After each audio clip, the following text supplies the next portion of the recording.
Dengan memahami ketujuh video ini, saya yakin you guys bakalan lulus interview di kapal pesiar. Karena saya sudah menutup segala kemungkinan pertanyaan yang mungkin diajukan pada saat interview, baik pada saat pre maupun final interview.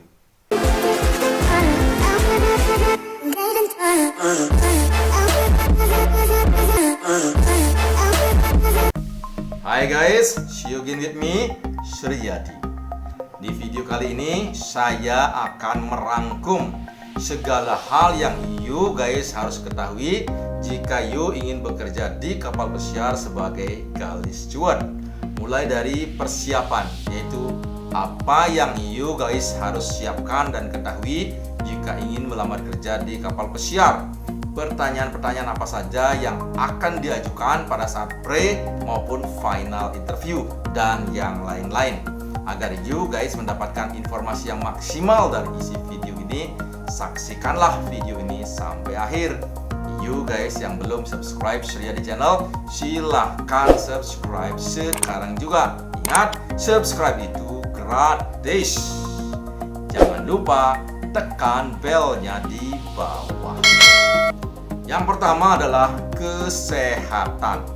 Bekerja di kapal pesiar adalah bekerja long hours, karena itu you guys haruslah sehat. Ada baiknya you melakukan yang namanya pre-medical check-up sebelum melamar kerja di kapal pesiar, karena ada 3 jenis penyakit yang tidak bisa ditolerir agar bisa bekerja di kapal pesiar, yaitu AIDS, hepatitis, dan TBC.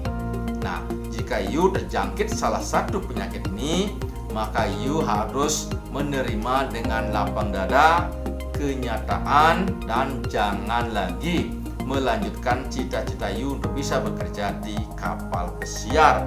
Artinya, you harus mencari pekerjaan yang lain. Jika you guys tidak melakukan pre-medical check-up ini, jikapun you lulus semua tes yang you akan jalani, toh juga akhirnya you tidak bisa berangkat kerja ke kapal pesiar, sehingga kerugian yang lebih besar lagi akan you derita. Yang kedua adalah bahasa Inggris. Karyawan yang bekerja di kapal pesiar berasal dari berbagai negara yang ada di dunia. Karena itulah bahasa Inggris digunakan sebagai bahasa pengantar dalam kehidupan sehari-hari di kapal pesiar antara satu karyawan dengan karyawan lain. Karena bahasa Inggris merupakan salah satu bahasa internasional yang paling banyak penggunanya di seluruh dunia. Selain digunakan untuk berkomunikasi dengan sesama karyawan, bahasa Inggris digunakan juga untuk berkomunikasi dengan tamu-tamu yang menghabiskan vacation mereka di kapal pesiar. Dan sebelum itu guys, pada saat you menghadapi pre-interview, yaitu interview yang diberikan oleh pihak rekrutmen dari agen di mana you ingin melamar, juga akan menggunakan bahasa Inggris. Apalagi pada saat menghadapi final interview yang diberikan oleh user yang merupakan perwakilan langsung dari perusahaan kapal pesiar yang datang ke agen di mana you melamar kerja. Karena itulah wajib bagi you guys semua yang ingin bekerja di kapal pesiar untuk bisa menggunakan bahasa Inggris untuk berkomunikasi dalam kehidupan sehari-hari di kapal pesiar. Sehingga jika ada pertanyaan di bawah di kolom komen guys, Pak, bisa nggak saya kerja di kapal pesiar kalau nggak bisa bahasa Inggris? Jawabannya ya tidak bisa. Tapi berita bagusnya guys, sekarang di Indonesia sudah banyak ada lembaga-lembaga kursus bahasa Inggris di mana you bisa meningkatkan kemampuan bahasa Inggris you. Bahkan cara yang paling murah dan mudah adalah hanya bermodalkan HP dan kuota, you bisa belajar bahasa Inggris di YouTube atau Google. Sudah banyak YouTuber-YouTuber yang berbagi pengetahuan tentang bahasa Inggris. Yang ketiga, pengalaman kerja. You guys yang ingin melamar kerja sebagai galley steward di kapal pesiar haruslah memiliki pengalaman kerja yang sesuai. Misalnya sebagai kitchen steward atau bekerja di bagian FB service. Karena galley steward merupakan posisi terbawah dari FB service. Tetapi posisi ini belum melayani makanan atau minuman, baik itu pada sesama kru member maupun untuk tamu-tamu yang ada di kapal pesiar. Sehingga nantinya jika you guys misalnya sudah bekerja sebagai galley steward dan mendapat promosi, maka promosinya adalah ke food and beverage service, seperti menjadi snack steward, staff waiter, assistant waiter, restoran steward, dining room steward, bisa juga room service, team waiter, ataukah junior waiter, senior waiter, waiter, team head waiter, dan lain-lain. Yang nama posisi pekerjaan ini berbeda-beda sesuai dengan perusahaan kapal pesiar masing-masing.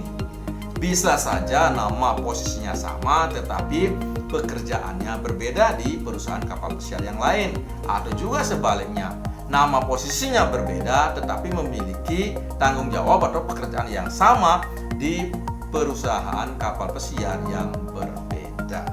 Masing-masing perusahaan kapal pesiar dan masing-masing agen kapal pesiar memiliki standar yang berbeda-beda dalam menerima pelamar.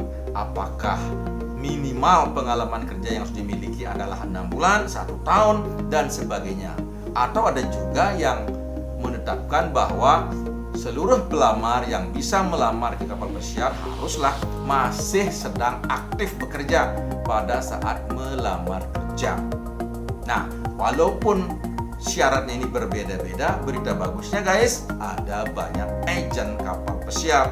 Jadi, you melamar di agen yang sesuai dengan kondisi you masing-masing. Hal lain juga yang harus dipertimbangkan selain minimal pengalaman kerja yang you guys harus miliki adalah biaya keberangkatan, karena masing-masing perusahaan atau masing-masing agen memiliki standar yang berbeda-beda dalam menentukan biaya keberangkatannya, dan juga gaji atau penghasilan yang didapatnya pun berbeda-beda sesuai dengan perusahaan kapal pesiar masing-masing. Yang keempat adalah pengetahuan. Segala pengetahuan yang berhubungan dengan galley steward harus disiapkan agar you bisa menjawab segala kemungkinan pertanyaan yang diajukan baik pada saat pre-interview maupun final interview.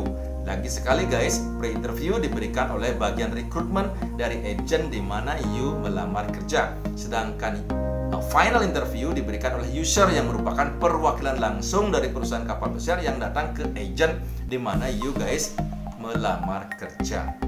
Berita bagusnya lagi guys, sekarang ini sudah banyak saudara-saudara kita yang bekerja di kapal pesiar. You guys bisa tanya-tanya mereka.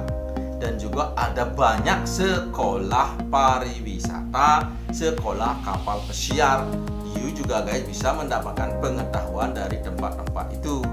Dan lagi cara termudah adalah dengan bermodalkan HP dan kuota, yaitu you guys bisa belajar segala pengetahuan tentang kapal pesiar termasuk spesifik posisi yaitu sebagai galley steward dari Google dan YouTube channel. Sudah banyak saudara-saudara kita yang bekerja di kapal pesiar maupun yang sudah pensiun dari pekerjaannya di kapal pesiar sebagai YouTuber. Mereka dengan senang hati berbagi pengetahuan yang mereka miliki, mulai dari apa yang biasanya mereka lakukan di tempat kerja pada saat bekerja, pada saat mereka libur, kemudian apa yang you guys harus siapkan sebelum melamar kerja di kapal pesiar, pertanyaan-pertanyaan yang sering diajukan baik itu pada saat pre-interview maupun final interview, dan juga suka duka bekerja di kapal pesiar dan lain sebagainya. You bisa semua dapatkan itu dari Google maupun dari YouTube channel tentang kapal pesiar. Nah, sangat berbeda sekali dengan zamannya pada saat saya. Saat itu belum ada zaman HP guys, dan juga masih sangat sedikit sekali saudara-saudara kita yang bekerja di kapal pesiar, sehingga pengetahuan informasi yang kita dapatkan dari mereka pun sangat-sangat minim sekali guys. Sekarang semuanya sudah sangat dimudahkan. Sebagai perbandingan, saya sendiri yang sekarang pekerjaannya adalah mengelola dan juga sekaligus sebagai instruktur di lembaga pelatihan pariwisata, saya bisa katakan kepada murid-murid saya bahwa pengetahuan baik itu bahasa Inggris dan pengetahuan mereka tentang MB Service lebih bagus dari bahasa Inggris dan pengetahuan saya ketika saya masih aktif bekerja di kapal pesiar. pesiar, sehingga tidak sedikit dari mereka bisa berkarir dengan begitu cepatnya. Begitu cepat mereka bisa mendapatkan posisi sebagai waiter di kapal pesiar.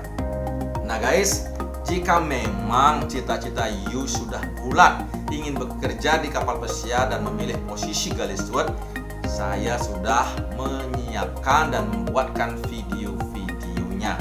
Mulai dari yang pertama, yaitu memperkenalkan diri pre-interview di kapal pesiar. Yang kedua, menjelaskan diri sendiri final interview di kapal pesiar bagian galley steward. Nah, ada sedikit perbedaan fokus dan bagian mana yang harus dijelaskan lebih detail lagi pada saat you guys akan menghadapi pre-interview maupun pada saat menghadapi final interview ketika disuruh menjelaskan diri sendiri atau menjawab pertanyaan tell me about yourself. Silakan guys tonton kedua video itu sebagai perbandingannya. Selanjutnya yang nomor 3 adalah 30 istilah atau kosakata yang wajib diketahui untuk bekerja di kapal pesiar. Yang keempat adalah 20 istilah atau kosakata wajib diketahui oleh galley steward di kapal pesiar. Nah, semua ini merupakan pengetahuan awal yang you guys wajib miliki sehingga dengan cepat nantinya you bisa menyesuaikan diri dengan kehidupan baru di kapal pesiar. Selanjutnya yang nomor 5 adalah penghasilan galley steward di kapal pesiar. Nah, di video ini selain saya menyampaikan tentang penghasilan yang didapat dari bekerja di kapal pesiar sebagai galley steward, juga saya berikan informasi tentang cara mendapatkan penghasilan tambahan dan juga pekerjaannya sebagai galley steward di kapal pesiar. Dan yang nomor 6 adalah pertanyaan interview posisi galley steward di kapal pesiar. Nah, ini apa yang ditanyakan baik pada saat pre dan final interview. Dan terakhir adalah 4 pertanyaan yang membuat gagal interview di kapal pesiar. Dengan memahami ketujuh video ini, saya yakin you guys bakalan lulus interview di kapal pesiar karena saya sudah menutup segala kemungkinan pertanyaan yang mungkin diajukan pada saat interview, baik pada saat pre maupun final interview. Guys, mudah-mudahan apa yang share dalam video ini ada manfaatnya, khususnya bagi you guys yang ingin bekerja di kapal pesiar sebagai galley steward. Namun demikian guys, bukan berarti saya merekomendasikan you semua untuk melamar galley steward. Bahkan sebaliknya, kalau bisa belajarlah lebih baik lagi, tingkatkanlah bahasa Inggris secara serius dan juga tambah pengetahuan tentang FB service, sehingga you tidak hanya bisa mulai dari galley steward saja, tetapi you langsung ke posisi FB service. Nah, kalau you berhasil mendapatkan posisi di FB service langsung, artinya apa? Pekerjaannya lebih ringan dan penghasilannya juga lebih banyak. Dengan syarat, lagi sekali saya katakan, tingkatkan bahasa Inggris dan kembangkan atau tingkatkan pengetahuan tentang FB service. Saya tidak hanya merekomendasikan, tetapi saya juga sudah mempersiapkan videonya, yaitu yang pertama adalah penghasilan dan pekerjaan FB service di kapal pesiar. Yang kedua, rahasia lulus interview bagian FB service di kapal pesiar. Jadi guys, 2 video tambahan tadi akan mempersiapkan guys semua agar bisa langsung masuk ke FB service, tidak harus memulainya dari galley steward. Ingat, berita bagusnya buat you semua adalah ada banyak agent kapal pesiar. Sekarang keputusan ada di tangan you guys masing-masing. Apakah you akan memulainya dari galley steward ataukah langsung ke posisi FB service? Mudah-mudahan apa yang saya share di video kali ini ada manfaatnya bagi you guys semua, karena satu hal yang menjadi tujuan saya membuat video-video semacam ini adalah saya hanya share guys agar you bisa mendapatkan posisi yang sebaik mungkin, sehingga you bisa mendapatkan penghasilan yang sebaik mungkin pula. Saya pribadi tidak memiliki kepentingan apapun, yang jelas I just wish you all the best guys, because I love you all. I'm Suryadi. Thanks for watching.